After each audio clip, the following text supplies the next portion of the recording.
After finally finishing Jedi Survivor, I thought I'd make a video of the top 10 things that I loved about the game.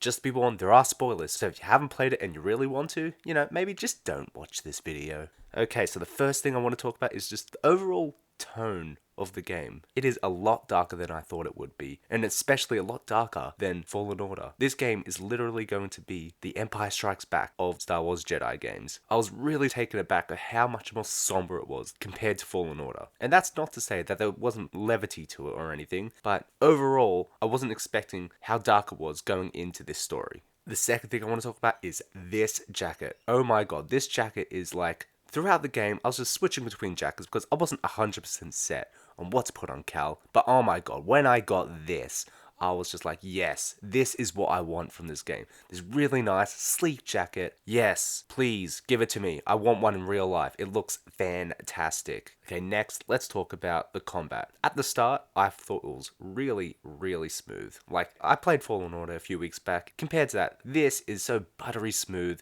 Everything just works really well. It did take me a lot of time to get used to the new stances, namely the stance with the gun and the crossguard stance. Mainly because it's very different to how it plays in the first game. But once I finally got into the groove of it, man oh man, it was so fun. Especially the crossguard, like having to get used to doing really slow attacks, but like with maximized damage, it was really fun. And the gun, having a gun added to the gameplay, I was looking forward to before, and it definitely exceeded my expectations. Just one-shotting B1 droids from afar, fantastic. The fourth thing that I liked was the integration of the High Republic. I've been reading the High Republic novels since they came out in Australia, which sadly is a few months behind American releases, so I'm a bit behind. Dagan Gera, one of the main antagonists of the game, is from the High Republic. He's in the Bacta tank, so we knew he was from that time period. But having a lot of High Republic stuff, having some temples, some labs, and just getting a lot more story from the High Republic in this game is something I was not expecting. And just being able to explore all that and having connections between the books and the games, and even having mention of the Nihil, the main antagonist of the High Republic novels, was something that made me feel very rewarded as a Star Wars fan, and hopefully it'll get more people into the High Republic, because damn, those are some great, great books. And of course we have Z, this robot from the High Republic, and she is like so chipper. It was so lovely to see her every time she came on screen, and her design is just really great. Very much influenced by like the Arthurian legends and stuff of our own world, and perfectly implemented into her design. Number 5, let's talk about all the new characters. We have Bode, we have Dagan, we have Ravis. They're all great. As I mentioned before, we have Z. I wasn't expecting how fleshed out some of these characters were going to be, especially Bode. Again, spoilers, but he is our companion. He is our brother that we fought along with throughout most of the game and adventures before the game. And then it turns out he betrayed us to the Empire. Holy fuck. I was not expecting that, because whoever voiced and acted Bode just played him so sincerely, and how they wrote him as well. I would never expected him to betray us. Going into the game, I wasn't expecting too much from Bode, but, as the story played out, I was like, I really like this guy. I hope he's in the next game with us. Then bam, betrayed us. I was so shocked. Oh my god. And then we have Dagan, and Ravis. They were kind of our main antagonists for the first 2/3 of the game, and I really like how they kind of fleshed out the story before we even really met them. I mean, we kind of meet Ravis early on, but getting those interconnectivity between Ravis and Dagan was really cool to see. And of course, their boss fights were pretty damn great. I also want to give a shout out to Pyloon Saloon and all the cool characters you get to meet there. The sixth thing I want to talk about is Cal and his journey. Now, in the first point, I mentioned how much darker it is. Going into this, I was really hoping we'd see him, have his own journey battling the dark side. Because in Battle Scars, you see him give in to himself, wanting to just battle the Empire. And that obsession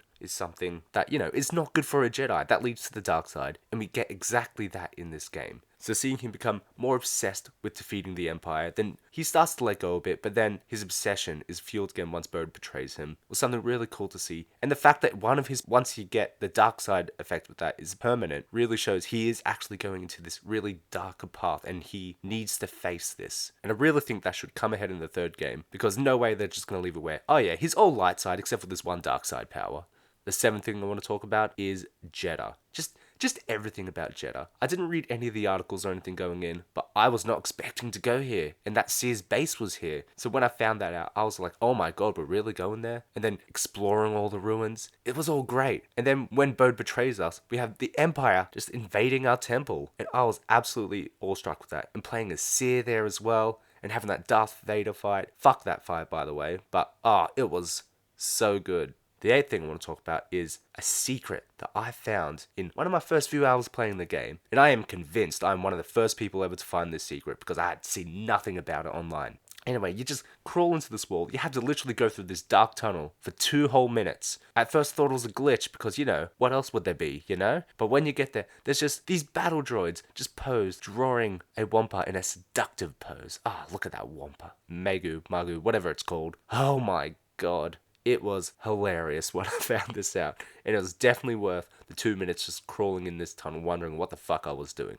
The 9th thing I want to talk about are the set pieces. Jedi Fallen Order didn't really have set pieces per se, rather than just fights and skirmishes leading up to boss fights, but this game had some really, really standout set pieces, especially the fight on Jeddah where you're fighting that separatist droid with the tentacles and everything, and Merrin gets us to use her teleportation magic, and we just teleport everywhere around this. My jaw was on the ground. It was such a fantastic moment. When I think of the game and think about how epic it is, that's the moment that I think about. From a Hollywood action set piece perspective, that was just like so unexpectedly brilliant. And as I mentioned before, we also had the Darth Vader fight on Jeddah, and that whole invasion on Jeddah, and we have running after Bode, escaping from us. There were so many more set pieces, and I really appreciated that. And the last thing I wanted to talk about, the best thing in this game, absolutely 10 out of 10, hands down, is Merrin and Cal kissing. They kiss. They're together. Oh my god, all the Merrin and Cal shippers rejoice, including me. They kiss. Look at them go.